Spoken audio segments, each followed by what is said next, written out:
दिवसाची सुरुवात येशूबरोबर. आपण सर्वांनी प्रत्येकाला कुंभाराने जे मडकं बनवलेलं असतं ते आपण बघितलं असेल, किंवा काही जणांनी कशाप्रकारे ते बनवलं जातं तेही बघितलं असेल. कुंभार मडकं बनवतो किंवा मातीची भांडी बनवतो.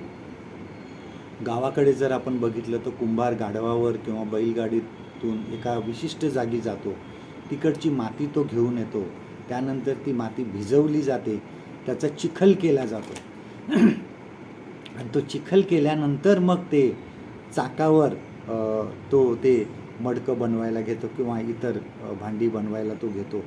आणि ज्यावेळेस तो ते चाकावर ठेवतो त्यावेळेस त्याचं मन, जीव तो त्यामध्ये ओततो आणि ते एक सुंदरसं पात्र तो त्या ठिकाणी तयार करतो.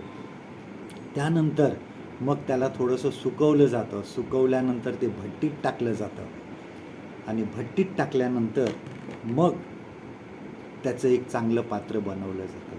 परमेश्वर देव आम्हाला सुद्धा असंच बनवतो.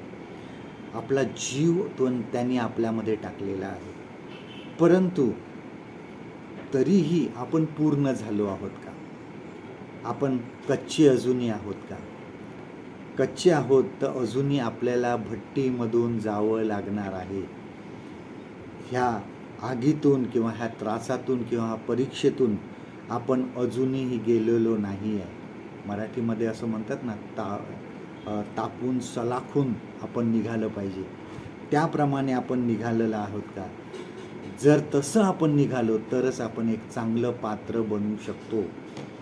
जर जीवनाच्या कठीण प्रसंगांमध्ये भट्टी, जी जीवनाची कठीण प्रसंगाची भट्टी आहे, ती जर आपल्यासमोर असेल तर घाबरू नका, धीर धरा, कारण देव तुमच्यावर कार्य करीत आहे. तो तुम्हाला चांगला भट्टीमध्ये तापून बाहेर काढत आहे, जेणेकरून आम्ही चांगलं पात्र बनावं. आपल्याला येशूच्या येण्याच्या अगोदर आम्हाला तयार राहायचं आहे. आजचं देवाचं वचन आपल्यासाठी हे आहे, याकोबाचं पत्र, ह्याचा पहिला अध्याय 4थं वचन, जेम्स चॅप्टर 1 and verse 4. आणि धीराला आपले कार्य पूर्ण करू द्या, यासाठी की तुम्ही कशातही उणे न होता सिद्ध व परिपूर्ण व्हावे. परमेश्वर करो आजचा दिवस तुमचा आशीर्वादित करो.